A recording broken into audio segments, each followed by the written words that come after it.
Un nuevo crudo en Santiago, un día muy lindo, caminé muchas cuadras y me di cuenta que la ciudad vine hace 3 o 4 días, que estaba como desierta, era un paraíso, no había tránsito, nada, es un quilombo absoluto, lo cual está bueno también. Estamos con un artista que tiene por mascota una pequeña tortuga que ahora se escapó y que aparte de artista es coleccionista, por lo pronto de objetos enlosados, que ahora te voy a preguntar. Pero bueno, uno de los mejores outfits hasta ahora, el buzo de Atari me gusta. ¿Cómo es esta situación de ser padre o tutor de alguna manera de una pequeña tortuga? No sé si tenés... Bueno, la verdad es que es una tortuga bien pequeña, tiene que es del tamaño de mi mano casi, ¿no? Mm, Y tiene 2 años recién, y es una tortuga de tierra que creo que las traen de Argentina, eso, ¿no? mirá, puede ser, si hay Sí, lugares puede donde ser, allá hay sí, muchas, sí. sí.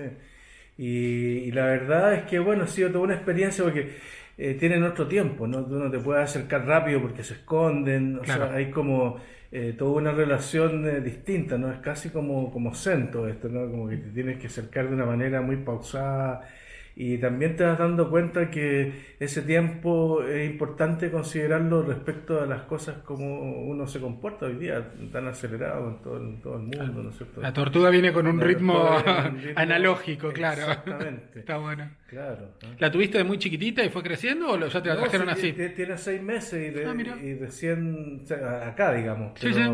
pero recién está, o sea, ha crecido medio centímetro, Y entonces claro. se nota Sí, pues así. viven 60, 70 años, o sea que Exacto, hay claro. tortuga para rato. Claro, tortuga para rato. Preséntate, por favor.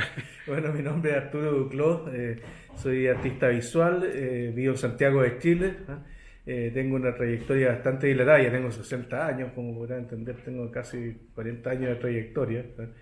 Mi primera exposición fue importante, fue en la Bienal de París el año 82, imagínense todo el tiempo que ha pasado. ¿Ah? Este fin de semana estuviste incursionando en la performance, veo, porque tenés algunas marcas. Sí, bueno, habitualmente hago performance y la última que hice consistía en machacar un cráneo y convertirlo en polvo, se llamaba polvo estrella. Me jodés, ¿en serio? En serio. Y ahora yo no sabía que hacías performance, pero te lo dije en chiste por el golpe en la cabeza. Y Mira, paradójicamente ahora me di un golpe y casi me machaco machacar el cráneo. Bueno, Mirá de que hecho no- se me abrió acá hasta el hueso, ¿no? Mirá, y sangra mucho ahí, ¿no? Sí. Sí, porque es una zona muy irrigada, ¿no? Claro. Pero bueno, con 7 puntos ya esto se arregló y me llegó aquí Mira. hasta la ceja. ¿Tenías puntos en algún otro lado del cuerpo o no? No, no, Operación, nunca no, nada. nunca Mira. nada. No, primera vez que tengo una intervención de ese tipo. Una ¿Y cómo fue la intervención experiencia de alta repente verte costura. bañado en sangre y decir qué pasó? Pues no se sabe hasta cuándo hasta dónde te rompes, ¿no? Cuando te lastimás. Por ahí es... Sí, la verdad es que lo curioso es que no sentí mucho dolor.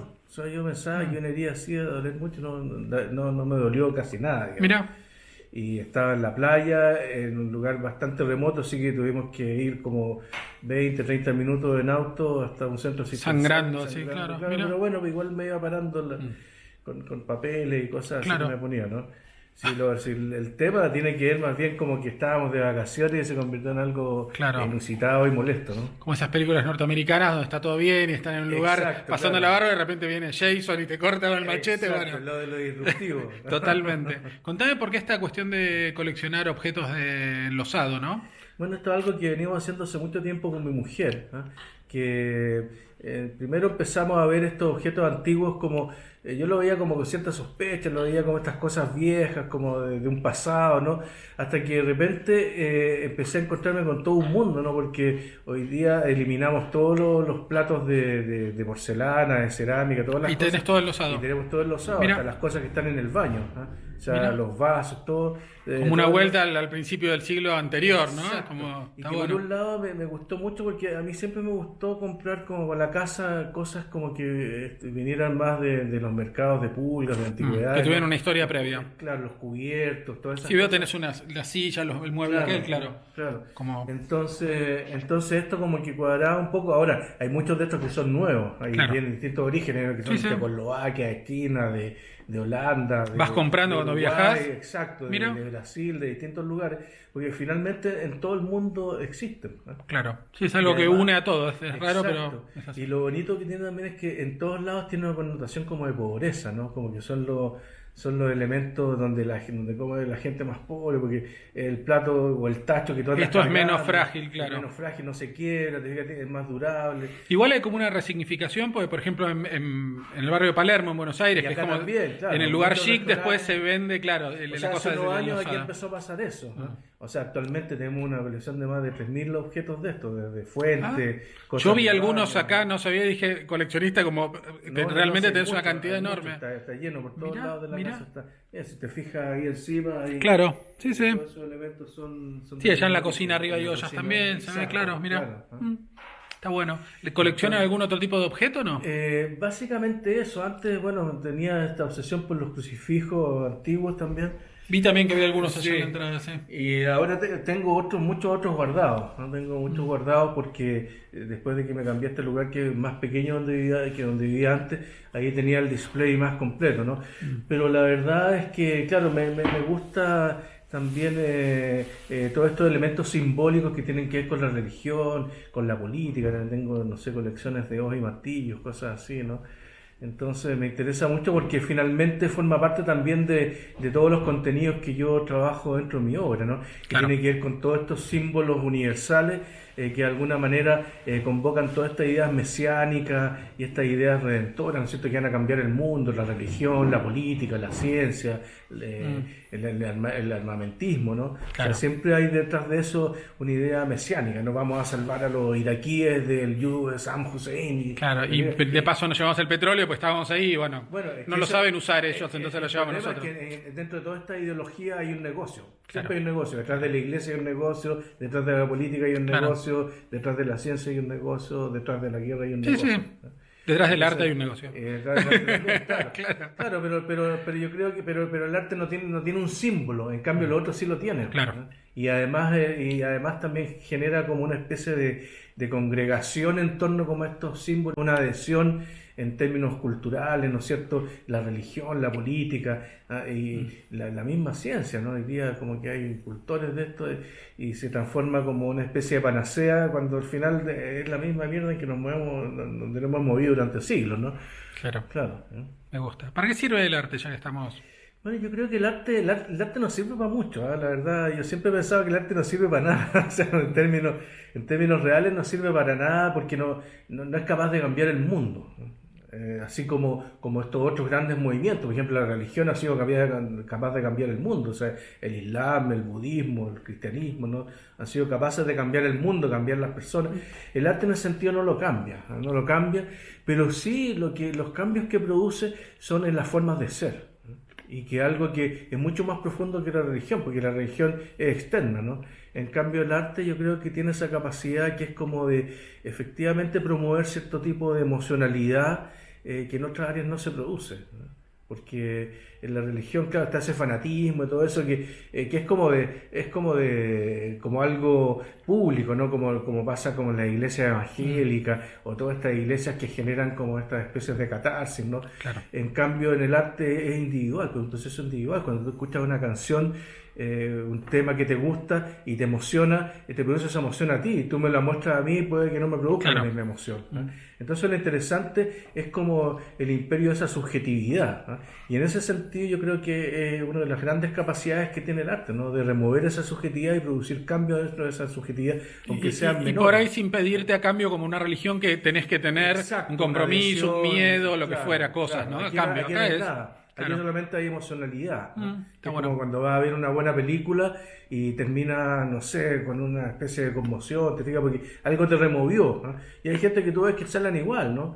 Claro. Pero cuando te toca a ti es algo que te produce un cambio porque te quedas pensando, aunque dure 5 minutos se cambia, ¿no? Pero eso yo creo que es lo importante. ¿Cuándo en una obra ajena, al ver la voz, te provoca alguno de estos cambios? ¿Y cuándo te pasa con una obra propia? A veces te pasa que una de tus propias obras, a pesar de haber salido de tu cabeza, Sí. después ya materializada, corporizada, la sentís como algo que te conmueve. Sí, bueno, sí me ha pasado Mirá. con obras propias porque, bueno, hay obras que especialmente que están muy vinculadas como a sentimientos locales, ¿no? Por ejemplo, tengo una obra muy importante yo que es una bandera chilena que está hecha con fémures humanos, ¿no? El dibujo de la bandera hecha con fémur, entonces la medida de la bandera está hecha a partir del largo del fémur, que es la medida de la estrella. Para la estrella tengo que usar 10 fémures, por lo tanto la estrella mide alrededor de 1,30 m por 1,10 m, 1,20 m, Claro. una cosa así, ¿eh?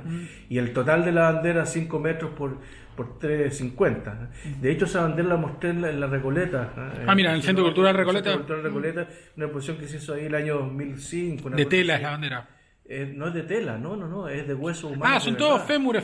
Pensé que eran están armados, sí. dibujando la bandera, ¿no? Ah, está bien, es un objeto hecho de fémures. Mira, claro, ¿no? Fuerte. Entonces, ¿Cómo claro, los conseguiste los fémures? los conseguí en el cementerio, bueno, hay permiso y cosas así. ¿Pero tenía algún tipo de historia extra cada fémur? No, o era consígame fémures y eso estaba bien. Común, fosa común, claro, mirá. Claro. Lo que pasa es que eso representa también, no solamente acá en Chile, sino que en Latinoamérica, sí, claro. Gran parte de nuestro pasado, ¿no? Histórico, en términos de las dictaduras, ¿no es cierto?, de la represión política. O sea, de alguna manera también esa bandera como que junta significado y significante. El significante hueso con el significado bandera. Claro. O sea, son dos cosas que se cruzan ahí. Uno dice, esto es una bandera de Chile, pero está hecha con huesos, ¿no? O sea, su materialidad son huesos, por lo tanto, eso implica inmediatamente una carga que te remonta no solamente a toda esta cuestión histórica, sino que también a una reflexión sobre la misma condición nuestra, ¿no? Lo mismo que esta otra obra, Polvo de Estrellas, que te contaba esa performance donde machaca un cráneo, ¿no? Que también es una performance un poco terminal, porque de alguna manera el polvo de estrella es lo que viajó a través de los años luz, ¿no es cierto?, a través del cosmos para llegar a la Tierra y traer el carbono y el calcio. Sí, que básicamente somos eso mismo en otro orden, pero claro, y que los eso mismos generó elementos. la vida humana, ¿no? Entonces, la máxima manifestación de esa vida la convierto de nuevo en ese polvo y que después lo vuelvo a soplar. Claro, esas son obras que a mí, por ejemplo, me producen una emoción visceral y al mismo tiempo intelectual. Yo creo que, claro, hay distintas emocionalidades también en el arte. Hay sensibilidades que son más intelectuales, otras que son más emocionales. No sé, por ejemplo, a lo mejor Pollock me invoca algo mucho más emocional, ¿no? Como que es disruptivo, el choque, el golpe, la fuerza. Es una explosión, una claro, explosión, es como, sí, una locura. En cambio, lo que yo planteo es algo mucho más intelectual, ¿no? Pero esa emoción intelectual también está presente dentro del arte, en muchas obras. Sí, claro. Durero, por ejemplo, para mí es mucho más intelectual que Rubens o Tiziano, ¿no? Claro. Hablando de los grandes próceres. Sí, ¿no? Claro. Me gusta el próceres como concepto. Dale, ¿querés mostrarme un poco de lo que tenés acá de las obras? Sí, bueno. Dale, hagamos un mini tour. Hagamos algo, ya que estás. Toma, agarra esto. Lo yo mismo, sí. Es lo que sí, dale, vamos charlando. Bueno, mira, estás estudiando y haciendo una maestría en una mini práctica. Sí, bueno, aquí por ejemplo tenemos esta obra que se llama Semillas, ¿no? Y que en el fondo es un rollo, ¿no?, como estos rollos chinos, ¿no? Y que está hecho en brocado, que es una tela que tiene un 70% de poliéster, ¿no? Aquí se puede ver el detalle. Estos son como los rollos chinos y también hebreos, exactamente, donde se escribía y exactamente. La idea aquí es juntar varias cosas. Está el rollo de la Torá, ¿no es cierto? Claro. Que el rollo de la Torá, por cierto, tiene dos polos, ¿no? Aquí tiene solamente uno. El rollo chino tiene solamente un son polo. Dos tiras, digamos, en el otro, mira. Son dos mangos. Sí, dos mangos, claro. Sí. En cambio aquí tenemos solamente uno y ahí es donde yo genero esa ambigüedad, ¿no? Porque por otro lado, aquí todo lo que está escrito, por ejemplo, si nos fijamos, aquí partimos con Divinity, Knowledge, ¿no? Después acá tenemos Teacher, ¿no? Y finalmente terminamos aquí con el Student. O sea, partimos desde la dignidad, del conocimiento, del profesor y del estudiante. Aquí hay todo un tema que tiene que ver también con el judaísmo y con la enseñanza de la Torá, que es la ley. Que la Torá es el rollo ¿no es cierto?, donde contiene los cinco libros preciados del judaísmo, que son el Pentateuco. Y entonces acá tenés como personas originarias de estos lugares, África, Asia, ¿no? Exactamente, distintos... distintas razas. Sí. Y en el fondo, claro, es como un libro la vida esto, ¿no? Como un libro que genera como toda una lectura de mundo. A mí siempre me gustó muchísimo la concepción borgiana del Aleph, porque eso está también dentro de muchas de mis obras, que al mismo tiempo son todo y nada, ¿no? Claro. Que juntan todo y nada. Bueno, siguiendo por acá este otro proyecto, ¿no?, que tengo, que me gustaría mucho hacerlo en algún lugar del mundo. Estoy viendo en Argentina. En escala grande, claro. Una especie de pirámide. Es una pirámide, maya, pero es una pirámide mesoamericana, claro, que está en las mismas proporciones y imita la misma pirámide que el monumento funerario de Lenin. El monumento funerario de Lenin tiene estas mismas características, pero aquí la diferencia es que yo lo construí con andamio. Esta maqueta está hecha para ser construido con andamio, tiene 24 por 24 por 12 metros de alto, que son las mismas medidas originales del monumento de Lenin, pero al mismo tiempo está rodeada, ¿no es cierto?, en cada una de estas caras de las banderas de los distintos movimientos revolucionarios. Aquí tenemos los Tupamaros, el 26 de julio de Cuba, el movimiento revolucionario Tupac Amaru, el movimiento de las FARC, ¿no es cierto?, en Colombia, el Frente Sandinista, el ML-19 de Perú, el Sendero Luminoso, el MIR en Chile, y también está el Frente Patriótico Manuel Rodríguez, aquí se ve, ¿no? Claro. Que está tan de moda ahora a propósito de Hernández Norambuena, que lo repatriaron desde la cárcel de Brasil hasta acá Chile, ¿no? Y por acá, bueno, aquí tenemos parte de la colección de los sábados, ¿no es cierto? Que seguramente tú ya hiciste algunas tomas, ¿no? No. Aquí tenemos un exvoto, mira, es un exvoto mexicano, ¿no? Y luego por acá te voy a mostrar. Acá hay unos feos, hay una estrella. Aquí hay una estrella, claro, que es como el equivalente, no es la misma estrella, pero es una estrella que también se llama estrella negra y está hecha con fémures, no se puede percibir también a través de la cámara. Están unidos con tornillos, este es un trabajo de ortopedia. Claro, mira. Bueno, y al mismo tiempo aquí todos mis libros, ¿no?, de arte, todo eso, acá en la biblioteca. Bien. Y aquí pinturas mías, ¿no es cierto? ¿Esta es tuya también? Sí, todas esas son mías, sí. Mira. Sí, que son distintas épocas, ¿no? Sí, veía como muy diferentes. Claro, son épocas distintas. Bueno, esta virgen, esta es una virgen, tiene 300 años, claro, sí. Sí. Lo mismo que estos santos que están aquí, ¿no? Son santos, ¿cómo se llama? Ecuatorianos, igual que la virgen, los compré allá en Ecuador. Mira. Son de típicas artesanías coloniales, ¿no? Claro. Bueno, aquí lo que quería mostrar es esto que está acá, ¿eh? Que estos son mis votos. Aquí estos son los votos. Yo tengo una colección de estos votos de todas las elecciones acá, cuando son las elecciones presidenciales, de alcaldes, parlamentarios, etcétera. Sí. Ya desde hace varios años yo lo que hago es intervenirlo. Entonces tengo muy poco tiempo, así que son dibujos muy precarios y con el mismo lápiz que me pasan para marcar el voto. Así se hizo en el momento y después lo pones en la urna. Yo dibujo y lo pongo en la urna porque tengo que ponerlo en la urna y lo fotografío, lo que es ilegal también. Claro. Es tan ilegal como dibujarlo, ¿no? O sea, de alguna manera yo vivo en cierta ilegalidad acá, lleno de acreedores, de deudas con impuestos internos, etcétera, pero es la vida de los artistas, ¿no? Yo creo que no hay ningún artista que se salve de eso hoy día, ¿no? ¿Hay algún presidente Mesa es coleccionista de toda tu obra que se va quedando cuando sí, bueno, impugnados y se los guarda? Claro, en algún momento, claro. Sí. Bueno, hay obras de otros artistas también acá, por ejemplo, esta que es de Juan Carlos Montes de Oca, que es un artista que hoy día está un poco desaparecido, pero que me gusta mucho. Me recuerda mucho a este artista, ¿cómo se llama? Roberto Lía, ¿no? Que había en Buenos Aires, ¿eh?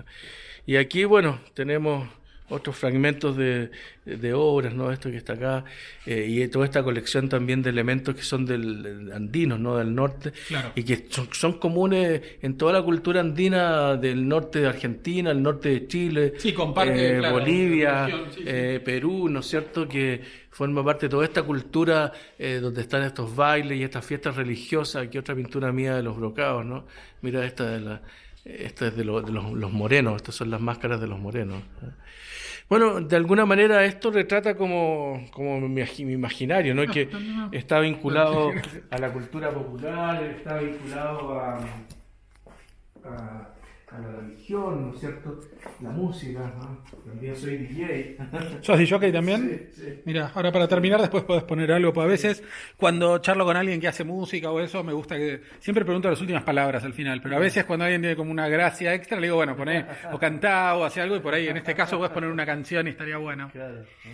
¿Cómo te llevas con la cuestión de la producción de obra? ¿Es algún trabajo muy intelectual que después volcás a un material, o es algo que querés hacerlo rápido y lo vas construyendo mientras lo materializás, sí, digamos? Bueno, eso he pasado por distintas etapas, porque antes yo tenía un taller con ayudantes y trabajaba a una velocidad impresionante, no sé, producía 70, 80 horas en un año, porque claro, trabajaba con ayudantes y eso mismo me obligaba a mí a tener una especie como de pauta de trabajo, un plan de trabajo. Y un vértigo. Y un vértigo, ¿no? Que tenía que ver con esta producción así desenfrenada, porque tenía muchas exposiciones, muchos pedidos, etcétera. Y de pronto cuando empecé, ya finalmente me quedé con un solo ayudante, empecé a bajar ese ritmo y al final terminé yo solo, ¿no? Y lo que me pasa ahora es que, claro, es que reduje todo, reduje mi taller, y mi trabajo era prácticamente un trabajo en el computador, ¿no? O sea, estoy todo el rato ahí planeando las cosas. Una cosa mucho más de cámara que el otro que era casi un Exacto, factory, claro. exacto. Mira. Me pasé del factory a una cuestión que tiene que ver con algo más de planificación y que también es más certero, ¿no? Lo que me di cuenta es que también antes era como que le daba pelotazos a todos lados, ¿no es cierto? Tenés como el foco ahora más puesto en lo que te interesa. Exacto. Entonces ahora, no sé, hago 2 o 3 o 4 horas al año que tienen un peso muy fuerte, en vez de hacer, no sé, 40 que finalmente habían 4 o 5 que se salvaban. Entonces, Claro. y yo creo que eso es interesante también porque, bueno, creo que a todos los artistas les ha pasado lo mismo. Si pensamos, no sé, en Mozart, por ejemplo, que fue un tipo que fue súper prolífico. O, bueno, Bach es un caso excepcional, porque yo diría que Bach, el término musical, es como el que... O sea, estoy hablando de músico porque me gusta Sí, mucho claro. la música también. Pero, pero claro, de repente tú te encuentras con tipos que hicieron, no sé, 3 o 4 cosas y que con eso lo hicieron, ¿no? Y o sea, bueno, he ido oscilando entre las dos cosas, ¿no? Y en esta idea también de los proyectos paralelos, ¿no? Como lo último que hice, que fue este proyecto que se llama el Fantasma en Utopía, que fue una gran exposición que hice acá en torno a los movimientos revolucionarios de Latinoamérica. De ahí viene esta idea del monumento de Lenin, Sí, ¿no? aquel, claro. ¿no? Y entonces, donde yo hice toda una reflexión a propósito de cómo hemos llegado a esto hoy día, ¿no es cierto? Cómo sobre todo acá en Chile se nota mucho más que en Argentina, porque en Argentina el peronismo todavía sigue siendo como un idealismo, ¿no? Aquí en Chile no hay ningún idealismo, ¿no? O sea, aquí la izquierda no solamente están derrotadas, sino que además... Perdieron como la entidad. Perdieron la entidad, perdieron su integridad. O sea, la izquierda hoy día están vendidas. Te das cuenta que finalmente todos los políticos de izquierda siguen trabajando ellos mismos, se adueñan de plata, etcétera, son corruptos, ¿no? Entonces, toda esta pérdida a mí me produjo una desazón muy grande porque efectivamente no vi un norte, no vi esa utopía en la cual mucha gente en los años 60, en los 70, en los 80 se murieron en torno a eso, ¿no es cierto? Entregaron sus vidas en torno a ideales utópicos que tienen que ver con esta idea de los mesianismos, ¿no? Pero Claro. que por el otro lado también son utopías falsamente construidas, ¿no? Porque todas estas utopías a lo único que nos llevan es solamente a una especie de ilusión de futuro, ¿no? Y a lo que he llegado y me he dado más cuenta es que estoy más cerca del anarquismo hoy día que de cualquier De la esperanza de un futuro mejor. Mira. Mejor, claro. Claro. Por eso fue tan importante para mí esa exposición, porque de alguna manera también situé como todos estos puntos en torno como a la nostalgia, en torno a la utopía y a la falsa utopía. De hecho, creé una carpa con las banderas de los símbolos estos, en donde invitaba a personajes y al público que se sentaran ahí a discutir sobre la utopía. Y creo que las conclusiones que se llegaron fueron bastante lapidarias, ¿no? O sea, en términos de que hoy día es prácticamente imposible una utopía, que la posmodernidad ha roto todos los vínculos con todas las creencias, con toda la credibilidad, ¿no? Claro. O sea, estamos llenos de cinismo hoy día, ¿no? Y por lo tanto de escepticismo, ¿no? Y por ende es casi inaccesible pensar en una utopía más que en el anarquismo como utopía, ¿no? Sí, aparte como un aplanamiento, ¿no? Porque lo que es Claro. mentira es verdad, da casi igual, es esto. Escuchás una Exacto. noticia, Claro. qué locura, no, era mentira. Bueno, y es como pasas a otra cosa Claro. y perdió entidad instantáneamente, Exactamente. sea lo que sea, claro. ¿Querés un caramelo? No, mejor que no. No pasa nada, No, no. quiero. Ah, pensé que dudabas por hablar con el caramelo en la boca. No, Ah, bueno, está bien. No quiero. ¿Aquel grito es tuyo, que es como un grito inflable? Sí, no, ese lo compré en el MoMA. Ah, lo compraste en el Sí, MoMA, mira, está bueno. Está bueno, ¿no? La tienda del MoMA es tremenda. Sí, Sí. sí. Después volví para comprar más y no existía. Fue como... Y son chinos estos, seguramente. Sí, claro. A lo mejor en AliExpress deben vender. Claro, ¿no? sí. Contame tu juego favorito de la consola Atari. Bueno, mi juego favorito, en realidad ninguno, tengo este Atari porque... De casualidad te la De pusiste. casualidad de la música. En mi vida jugué un juego de Atari, está bueno.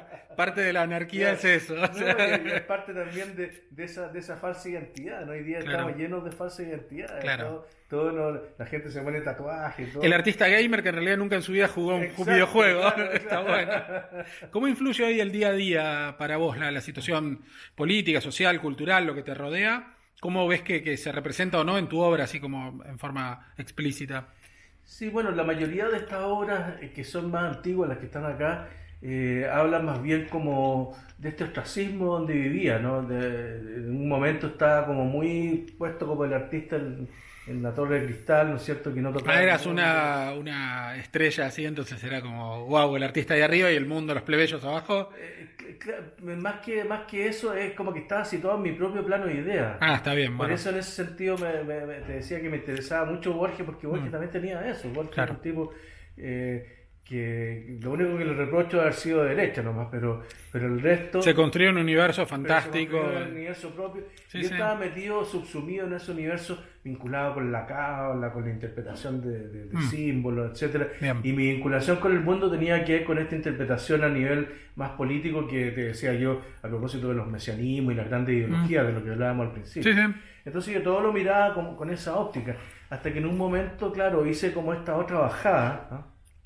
Y empecé a conectarme con el mundo a través de los derechos humanos y los problemas políticos, ¿no? Que es donde había partido mi obra inicialmente. O sea, curiosamente uno hace como estos arcos, ¿no? Como que partes de algo y Pasaste por una abstracción y volviste hasta el mundo Y real. después volví a la bandera, ¿no? Claro. Mi primera obra fue con huesos humanos, ¿no? Ah, también, mira. Claro. Mira. ¿Y Se qué era llamaba esa obra? La lección de anatomía, que es del año 83, ahora dice en plena dictadura, ¿no?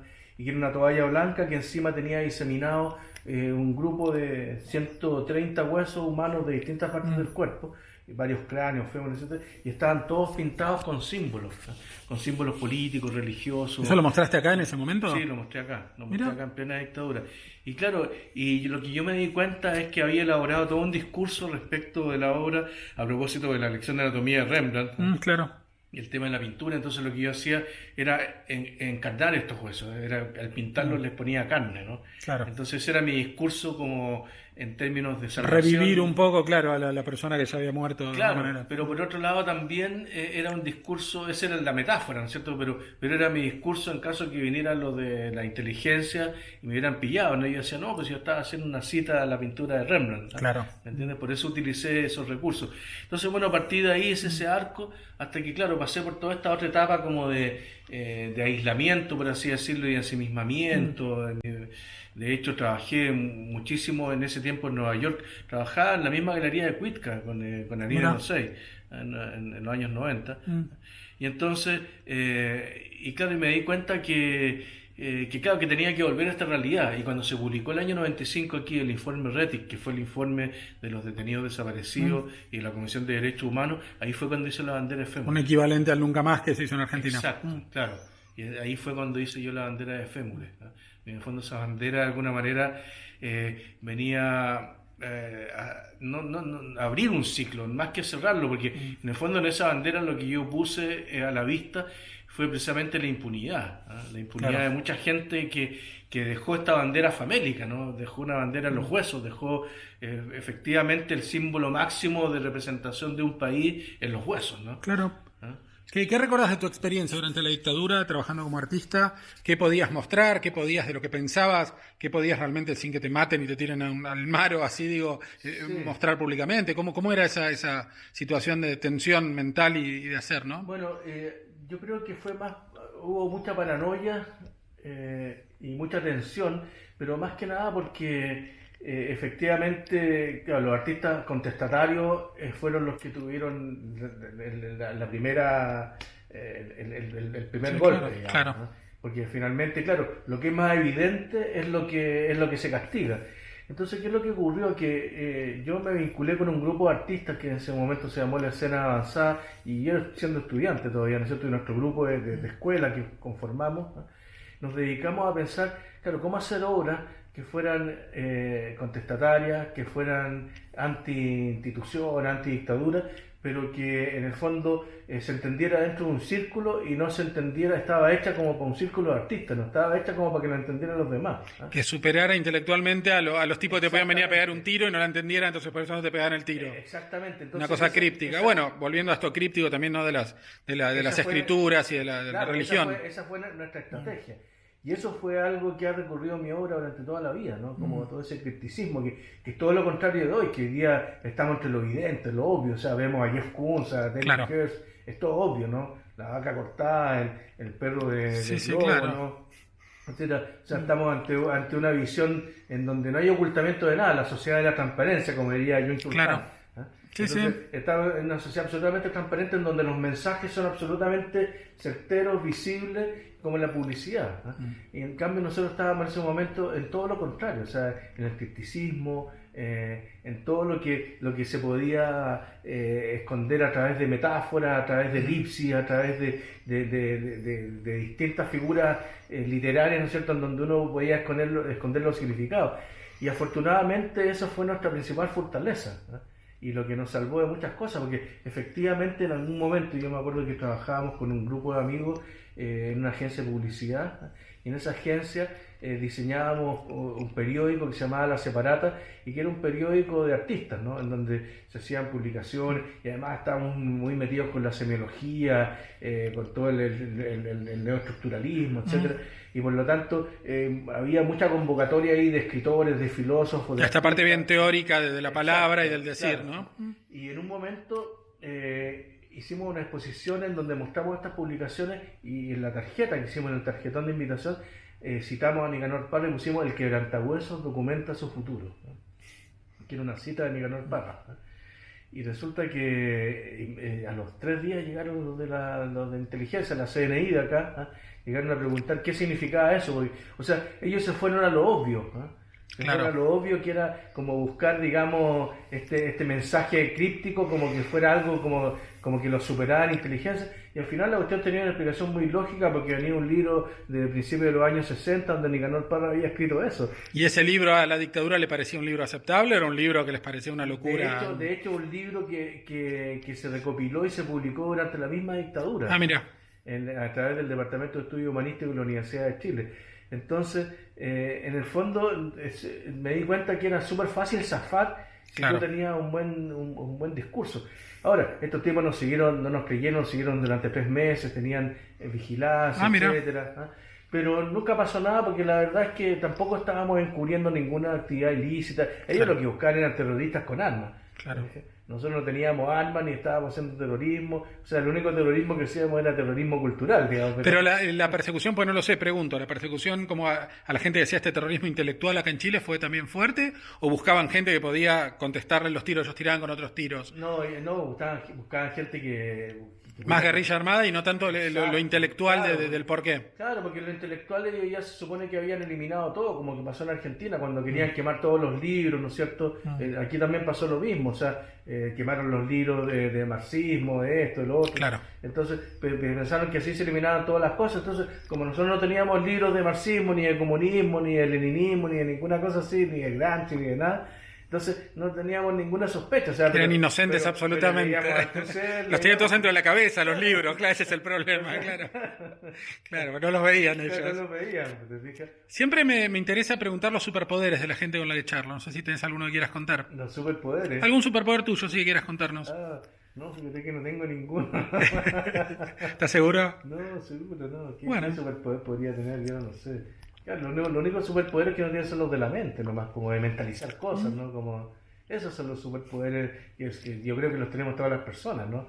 Lo que pasa es que nadie se da cuenta que los tienen. Tu construcción de obra, a veces ves esto, literalmente objetos o cosas que vas a construir en tu cabeza, ¿los ves durmiendo o lo que fuera? Sí, generalmente, claro, trabajo mucho con el plano onírico, los sueños. Incluso también el THC influye muchísimo de repente, como en todos estos aspectos que tienen que ver como con como disparadores de ideas, ¿no? Como salir a otros estadios para ver las cosas de otra manera. Pero fíjate que lo que me pasa es que yo, cuando tengo esta visualización de ideas, nunca son las mismas ideas que después materializan, y yo creo que a todos les pasa, porque a veces uno tiene la idea, pero cuando la va a bajar van cambiando ciertos aspectos que tienen que ver bueno, con las condiciones técnicas, materiales, Claro, etcétera. Sí. Pero también otras veces con que lo que uno se imaginaba era muy distinto de lo que tenía que ver con el contexto donde tú lo vas a aplicar. Como pasa, por ejemplo, con esta construcción de andamio. Yo siempre tuve sueños con esta idea de hacer una gran escultura que fuera una plataforma de andamios, que la gente recorría, te fijas, una cosa así. Pero nunca, pero la forma era como muy vaga, ¿eh? Y de pronto encontré la forma que tenía que ver con esta homologación con el monumento funerario de Lenin, por ejemplo, ¿eh? Y aparte usando como módulos cosas ya existen, que Exacto. son situaciones de construcción reales, y no inventar todo, sino reaplicar cosas. Claro. Entonces me di cuenta que, claro, que al final muchas veces todas estas cosas que uno imagina en sueños o las tiene así, son cosas que hay que bajarlas también, no solamente en relación a la realidad, sino que en relación a la contingencia, a que obedecen, ¿no? Porque si no es una volada nomás, como decimos, claro. ¿no? Es como que te volaste y hiciste... Yendo para ese lado, que siempre también le hago esta pregunta, con presupuesto ilimitado, ¿qué obra harías? O sea, sin pensar en problema de recursos, ¿qué harías?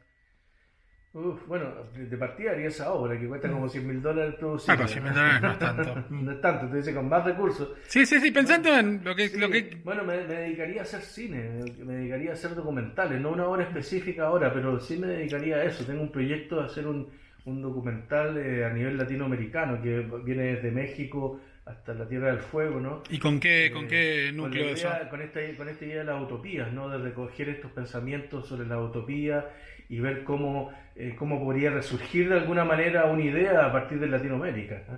Que es una idea bien latinoamericanista, pero me gusta eso también de la regionalidad, porque al final no dejamos de ser eso, o sea, nos ven así, ¿eh? En Europa nos ven así, ahora nosotros somos latinoamericanos, ¿eh? Claro. Pero para nosotros los europeos son alemanes, franceses, italianos, españoles. Nosotros somos todo lo mismo, casi claro. Una especie de indios todavía. Exacto, y para todavía, ellos está bien eso.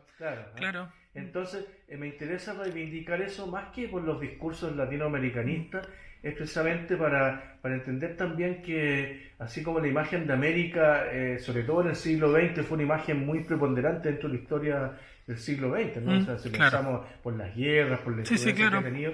O sea, efectivamente nosotros también somos una influencia hoy día, en términos de reivindicación, de ideas, de reposicionamiento, y sobre todo a partir de un pensamiento decolonial, ¿no? Que es algo que hoy día me resuena más que nunca, ¿no? Al principio, como que todos nosotros nos basábamos en los filósofos, en los escritores europeos de Europa Central, claro. Pero hoy día, por ejemplo, para mí las mayores influencias tienen que ver con el pensamiento que se genera aquí desde Latinoamérica, ¿no? Desde Argentina, de Perú, de México. Claro, que hay tanta tensión permanente que se generan cosas mucho más interesantes que en Europa, ya tienen todo mucho más resuelto. Y además son cosas que tienen que ver con nosotros, Total. que se piensan en relación a nosotros. O sea, porque es impresentable, por ejemplo, que si pensamos en términos del arte, los museos, las galerías, los formatos de exhibición, hoy día se piensa en relación al mainstream, y el mainstream está hecho a partir de la idea del coleccionismo europeo y norteamericano, claro, etcétera, y resulta que nadie se pone a pensar en cuáles son las necesidades de acá, ¿te fijas? O sea, en ese sentido, por ejemplo, celebro mucho el Malva, ¿no? Porque el Malva es uno de los pocos museos dedicados al arte latinoamericano aquí en Latinoamérica. Sí. ¿Eh? O sea, sí, lo cual parece una locura, pero es así. Pero es así, ¿te fijas? Claro. ¿Cómo te llevas con el mercado? Me llevo bastante bien, aunque, o sea, no tengo problemas con el mercado. O sea, porque tengo que vivir de algo, ¿no? No tengo problemas de conciencia con el mercado, en ese sentido, todos los artistas yo sé que somos unos mercenarios, ¿no? Ahora, aquí en Chile igual el mercado se ha convertido en una feria, ¿no? En un mercado literal. Claro. Un mercado literal, exactamente. Claro, lo mismo que pasó en el siglo XVII en los Países Bajos, cuando había tantos artistas y tantos pintores que las pinturas no valían nada, ¿no? Aquí lo que está pasando eso, ¿no? Lo que está pasando eso y lo que ha pasado es que también el mismo coleccionismo se ha convertido en un coleccionismo bastante más amateur en términos como de calidad. Lo que se valora aquí es el formalismo, no la trayectoria. O sea, que yo creo que es un fenómeno que se ha globalizado bastante también hoy día, producto de las redes sociales. Así, cuando vemos todos estos clubes de coleccionistas, por ejemplo, ¿no? que hay que, en el fondo, lo único que hacen es bajar los precios, ¿no? O sea, esta plataforma que hay, Artsy, por ejemplo, no sé si tú la conoces, ¿no? O sea, tú ves cosas insólitas, ¿no es cierto? Araki, $2.000, $3.000, una foto que hace 10 años atrás la compraba en 15.000. O sea, uno dice, claro, es el mercado, ¿no? Pero resulta que también es un mercado que castiga a los artistas, y eso crea desincentivo, ¿no? Bueno, claro, entran en las reglas del mercado esta cosa que algo puede subir y bajar como una acción. Entonces Exacto. vos hoy valés 100.000, podés valer 1.000 o 1.000.000, pero Exacto. no hay problema en que Exacto, oscile. no hay problema con eso, Claro. pero finalmente eso también genera un estrés en los artistas. Sí, claro, es una locura. Genera un desincentivo en términos del valor de su producción, porque imagínate, Mondrian pintaba flores, ¿no? Claro. No vendía sus pinturas, ¿no? Entonces, ¿qué es lo que vale más hoy día, una flor de Mondrian o una de las O un pinturas Mondrian, como claro. ¿te fijas? Claro. Entonces esos son los vicios también que tiene el mercado, ¿te fijas? Cuando llegué estabas contándome algo apenas sobre algo de derechos de autor que me interesó. Si querés contarme qué están haciendo acá en Chile o qué están intentando hacer. Bueno, lo que pasa es que aquí desde hace más de 10 años yo presido una sociedad de gestión de derechos de autor que se llama Grey Imagen, ¿eh? Y es una sociedad que reúne un grupo de artistas y los representa para hacer los cobros de derechos de autor.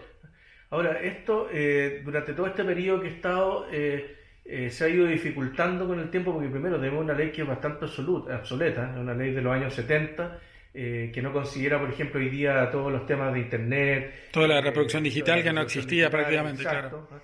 Y por otro lado también se basó en una ley que se hizo en Italia el año 29 y que los italianos cambiaron en la misma década de los 70 cuando tiene casi 100 años nada más, es una ley muy actual, está bien. Exacto, entonces es una ley que es inaplicable, ¿no? Claro. Inaplicable, y sobre todo por el tema del derecho de reventa, ¿no?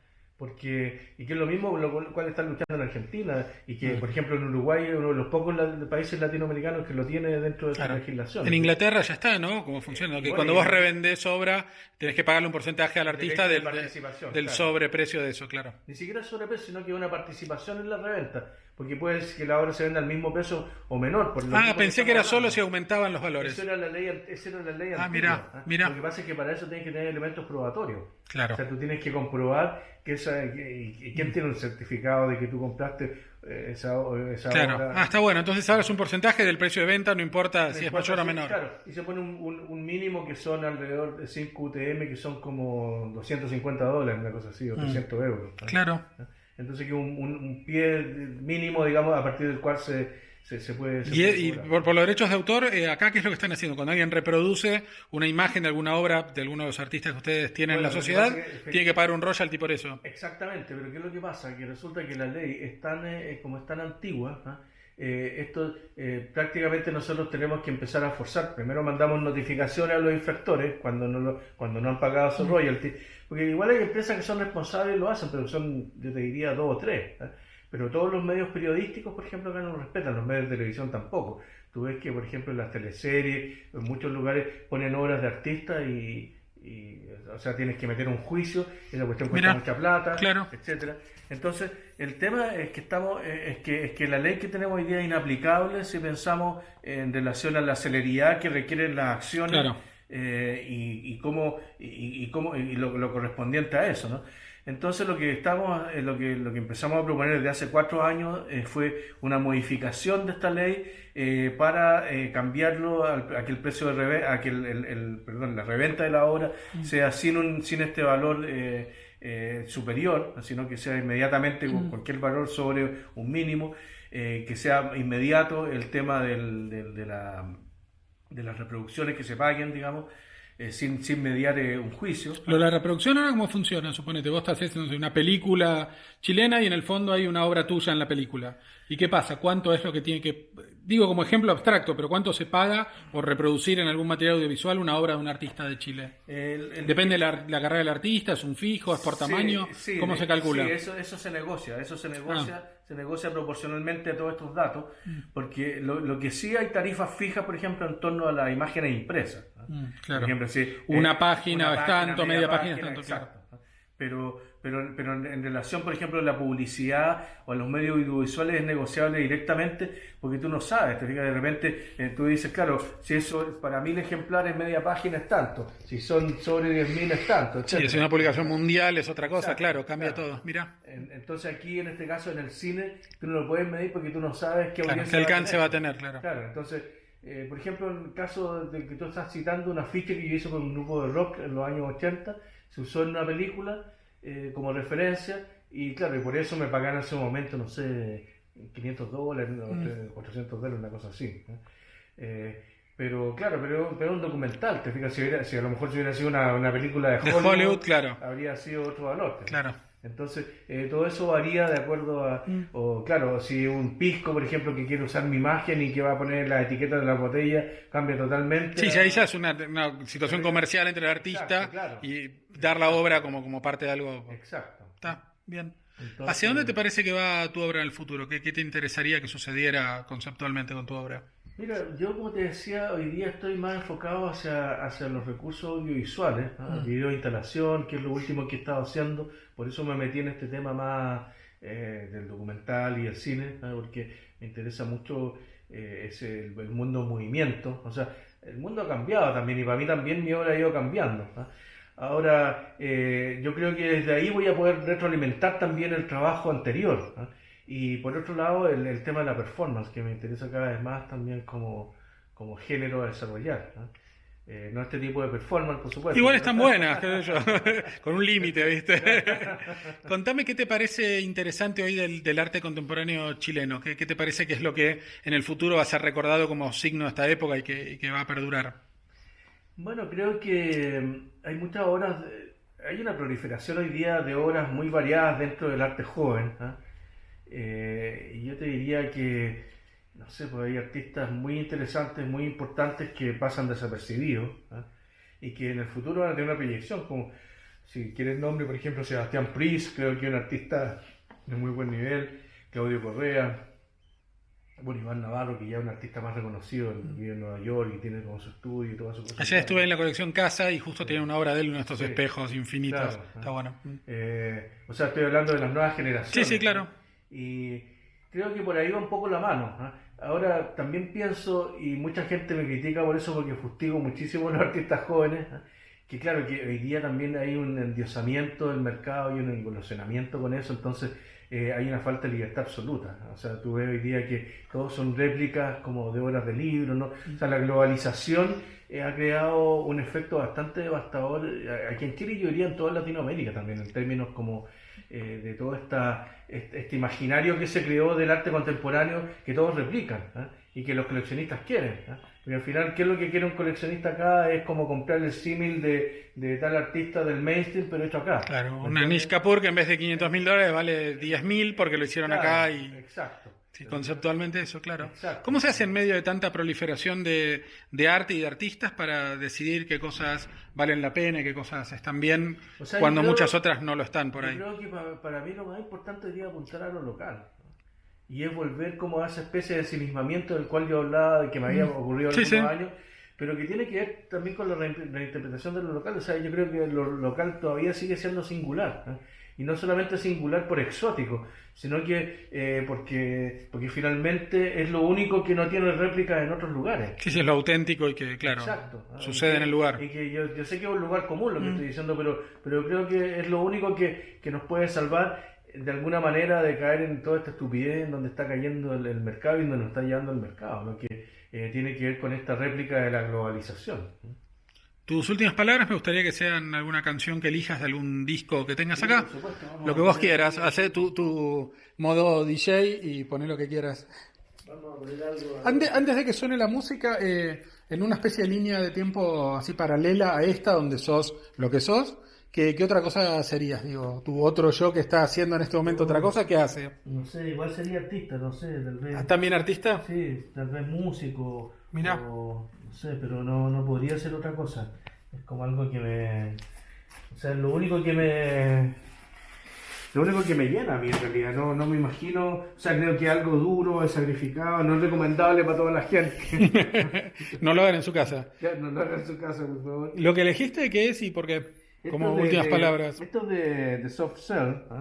Soft Cell es una banda de los años 80 que me gusta mucho, porque marcó, bueno, es como un antecedente, no sé, de todo lo que conocemos hoy día en términos de toda esta música más fancy, más camp, ¿no?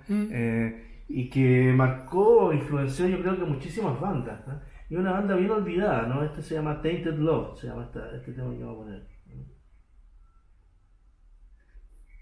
Bueno, ¿Cómo?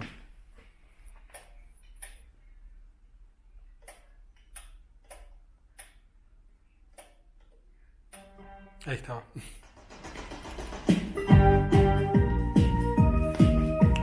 Es un tema muy conocido, ¿no? Sí, claro. Sí. Yo creo que marca como toda esa idea de la cual hablamos, ¿no? Porque también, claro, el arte es cíclico, ¿no? Iba pasando como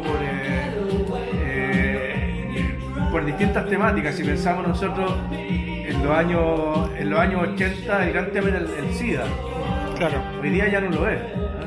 Pero sí, por ejemplo, esto sitúa nuevamente todo lo que pasa hoy día con la estética queer, ¿no es cierto? Con el LGBTB, ¿no es cierto? Sí. O sea, y volvemos al mismo ciclo, ¿te fijas? Total. Pero desde otro lado, reivindicando ahora derechos, así como nosotros tratamos de reivindicar los derechos de los artistas. Claro. Pero también hay una reivindicación de derechos de esta pluralidad que en esa época estaba teñida por el SIDA, ¿no? Por eso se llama Tainted Love, ¿no? Muchas gracias. Crudo desde Santiago de Chile. Este también me gustó, hay como un corte de cuerpo, de la piel, mira, muy lindo. Voy a ver si puedo hacer un pequeño avistaje de la tortuga como última situación. Pero no se sabe, ¿no? Porque son como muy... Son muy traviesas las tortugas, sí. A ver si podemos hacer ahora una... Ah, ya hay, mira. Pero tenés dos. No, la otra es de plástico. Es su compañera. La veía de lejos. Ah, le pusiste una tortuga de plástico para que enloquezca totalmente, pobre. Mira, bueno, mascotas fantásticas. Yo tenía una casa en Buenos Aires, en lo de Diego de Duris, tenía galgos y tortugas a la vez. Era como un oxímoron. No, las tortugas se comían a los galgos. Crudo, como siempre, y un poquito de lechuguita, claro.